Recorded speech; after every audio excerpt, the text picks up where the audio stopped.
Congratulations, Andy. Cheers, thank you.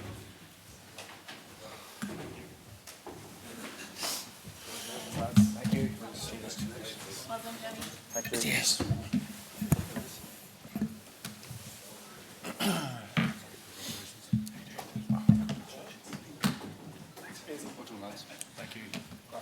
Cheers. Thanks,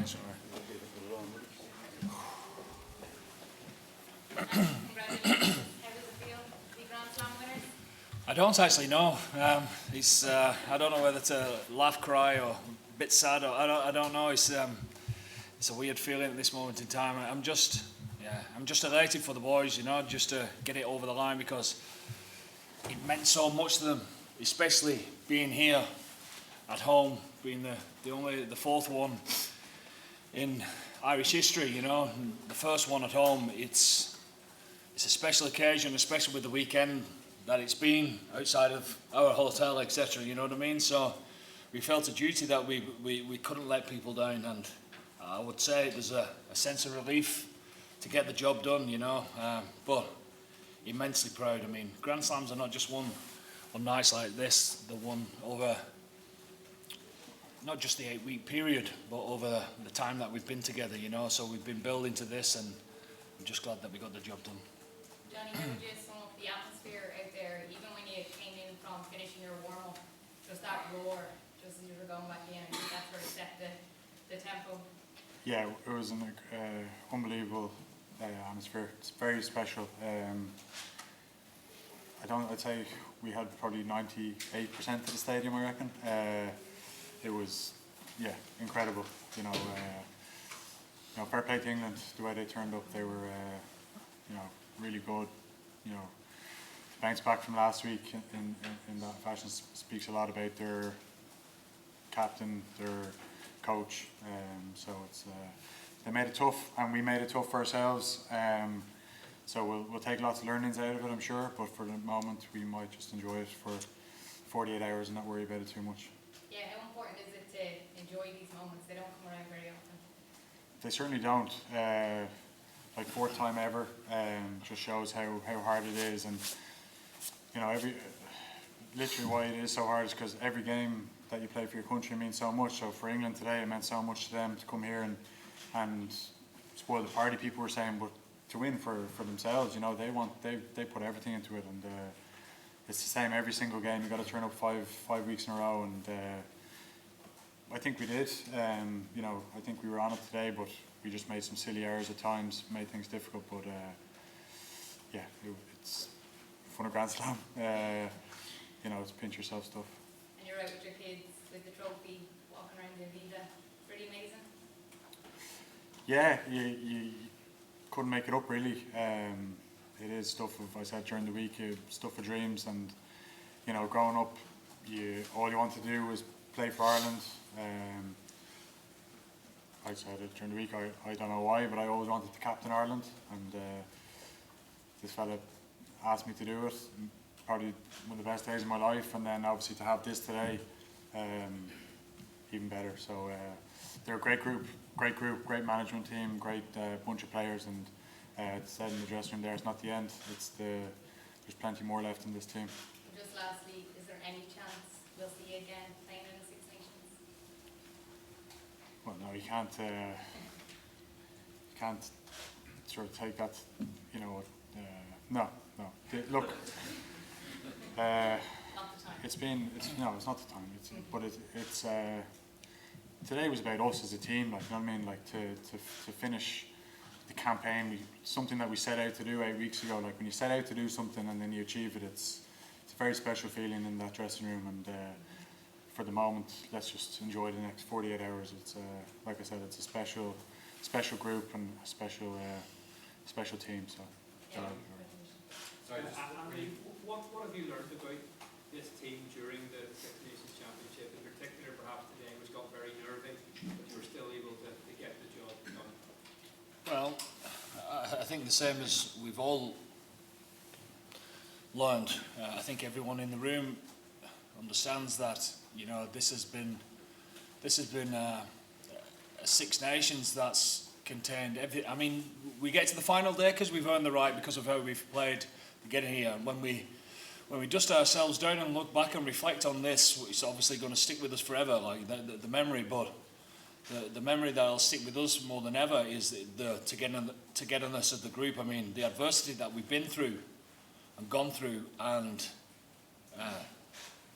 relished it really, you know, and come out the other side. I mean, you look at all of the games, they've had all sorts of stuff going on, but we've always found a way. And again today, you know, we was disappointed at half time, but again we found a way, and you know, we'll analyse that performance and pull it apart again. But the reality is, it's a bonus point win against a good side that was here to really spoil the party for themselves. And fair play to England. I thought they was courageous in how they went about the game. They made it unbelievably tough, but I think this Six Nations will be remembered for us as the group Six Nations that went through a lot. I mean, I think we went through 47, 48 players in camp. 30 odd of those obviously took the field. All of them are in the dressing room there, and that means more to us than anything. Johnny, you said there's more to come. How excited are you about captaining this team into a World Cup and continuing the incredible momentum that you have at the moment? Yeah, well, that's the goal, isn't it? That's what we spoke about building towards. You know, I think this is a part of the journey, and it's very special. Like the series in New Zealand was incredibly special.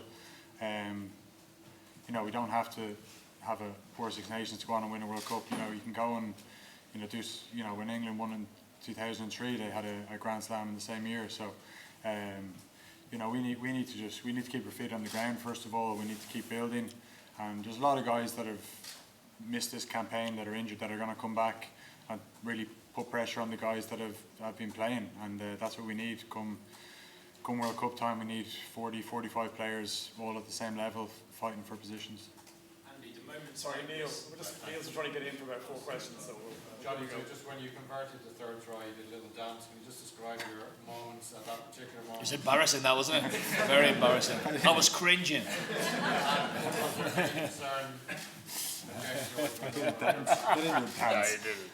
I jumped in the air, no? Let's pretend you did then. Well, no, I didn't. Definitely, I'm not a dancer. I can confirm that. You will be tonight. I knew it was like 13 points. I knew it was a big kick to you know, to go 3 scores clear with thing, and that's why you do all the practice that you do, and so I was absolutely delighted. So yeah, I didn't do it on stuff. Was there any concern when Jeremy Jordan went over in a couple of minutes on your part at that stage? At the game? Well, I was lying on my back, so I knew the lads would bring it home. You know, we have enough experience in this team now to go through some of those tough moments to take lead in the team, and James would have gathered the troops then and given the right messages, I'm sure. But the lads saw it out well, and obviously going and getting another try was fantastic. How is the ground? Don't know. It doesn't feel great at the moment. I suppose I deserve it for trying to get involved in them all. It's not where I should be, but I thought that I'd be able to hold it up a little bit, and just came down, and yeah, it doesn't feel too good at the moment. Johnny Cat said that today was really about staying calm. If England did ever get on top, if they had a period when they were ahead on the scoreboard, was that partly what it was about, staying calm and not sticking to the plan when England were ahead on the board? Yeah, I think, well, they obviously had a clear plan today, and they came and executed really well in the first 20, 25 minutes. I thought we defended really well in that period.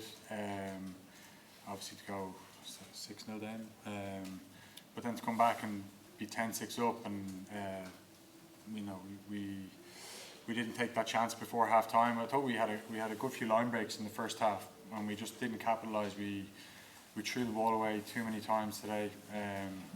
We talk about, seeing don't just guess, and we guessed too many times, and thankfully it didn't cost us, but it could have, and they're the things that we need to take out of the game going forward into next time we're together. Johnny, you got a huge standing ovation when you were walking off the pitch. Were you able to kind of take it in, or was your head still very much in the game and the injury? it was a bit of both really. I was aware of it. I was you know, blown away by the crowd today. But yeah, at the time I was asking the doc how long would it be for this, how long would it be for that.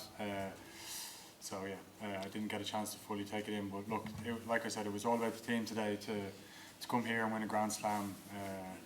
Incredibly special day, and need to go and enjoy the next couple of days. Can I just ask what you both made of the red card?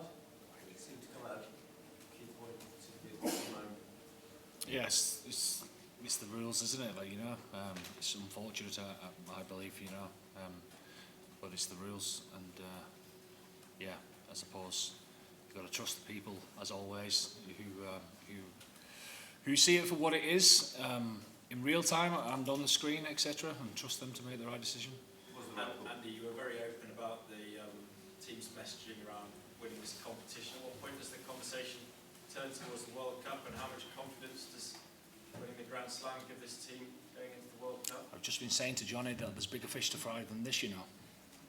So we're on to the World Cup. No, we're not. We're going to enjoy this next 48 hours at 100%, but we're a good side that's nowhere near reached its potential. I've kept on saying over the last couple of weeks that that's what we're striving to do. Like Johnny said, we'll get a few people back to compete and train hard, and you know, everyone's going to get better in the summer. We get to spend a lot more time together, so we expect our side, when we get to the first game of the World Cup, to be a lot better than what we are now, and that's the reality. And just for you personally, how much do moments and days like this vindicate the decision to move all your family over to Ireland, to a different country? Did you ever feel like you needed that vindication when you left England? Not really, no. Not really. No, I'm just so glad, just so glad for the group, because it's fitting for the group. I mean, look at the year that we've had. You know, to be able to finish it off like that is so deserving in so many ways. I mean, you know, Gary Ringrose getting his 50th last week, and he couldn't receive his 50th cap, so we've just given it him now in the changing rooms. And Josh van der Fleur is his 50th as well. Wow, what a season he's had! What a fitting moment it is to get his 50th cap on such an occasion like that, and for Captain Johnny here to finish his Six Nations campaign. He's been saying all week, this is what dreams are made of, like, you know. It doesn't come around that often, and it's unbelievably fitting that, in my opinion, the best player ever to play for Ireland is able to sign off on a Grand Slam on St Patrick's Day in front of his home crowd. And you know, just there's a lot of stars that have aligned over the course of the last 8 weeks and come together, accumulated into this evening. Take the last couple, guys. Johnny, how important has Andy been since he came in as head coach? He has to be very positive now after I was very positive. Like, how much time out of the question? Since day one, he's put his own stamp on it. I think the best thing about him is he hasn't changed one bit from going from assistant to head coach. Still very popular, even with the lads he doesn't pick. You know, we've been able to, how do I put this, bounce back after I let myself down when I got taken off against France. That was probably the low point, real low point. And for you or for me? For me. And this is a high point, but I hope it's not the highest point.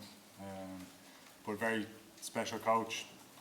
Like, you know, when you have him, Paul O'Connell and Simon Easterby, Catty, John Fogarty motivating you during the week, like it's a pretty special dressing room to be part of. So all credit to him really for putting it together.